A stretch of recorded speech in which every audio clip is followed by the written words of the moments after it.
Assalamualaikum warahmatullahi wabarakatuh. Nama saya Umi Nur Hanifah dengan NIM 190155201014.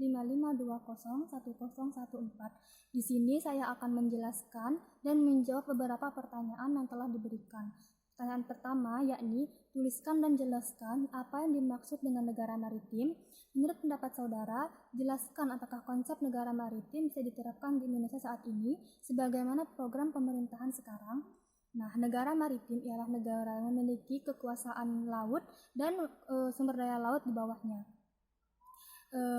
Konsep negara maritim dapat diterapkan di Indonesia saat ini dikarenakan wilayah laut sangatlah luas dan kekayaan di dalamnya juga sangat berlimpah. Hal ini sesuai dengan program pemerintah yang terus mendukung sektor perikanan dan kelautan dan disusun dengan berbagai kebijakan. Pertanyaan kedua yakni, tuliskan visi umrah.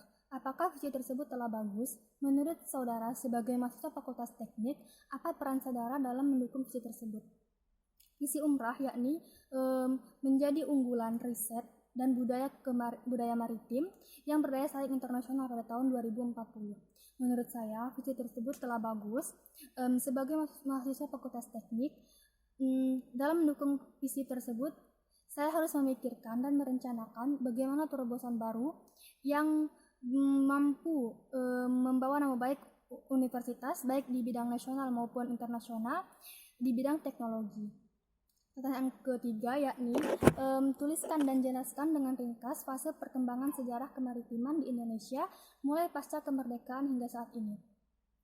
Hal ini dimulai pada era Orde Lama, yakni tahun 1945 sampai 1965. Hal ini tertera pada saat Presiden Soekarno menuliskan ataupun mencetuskan deklarasi Juanda yang di dalamnya termasuk tentang peraturan wilayah perairan. Kemudian era Orde Baru pada tahun 1965 sampai 1998, di sini pengembalian wilayah laut yang menjadi sumber utama kehidupan bangsa. Kemudian pada era reformasi pada tahun 1998 sampai sekarang, paradigma nasional mendukung kemaritiman.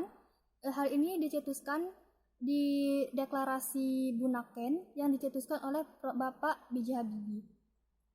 Pertanyaan keempat yakni, salah satu faktor yang menyebabkan kemaritiman di Indonesia belum berkembang yakni sumber daya manusia yang masih rendah.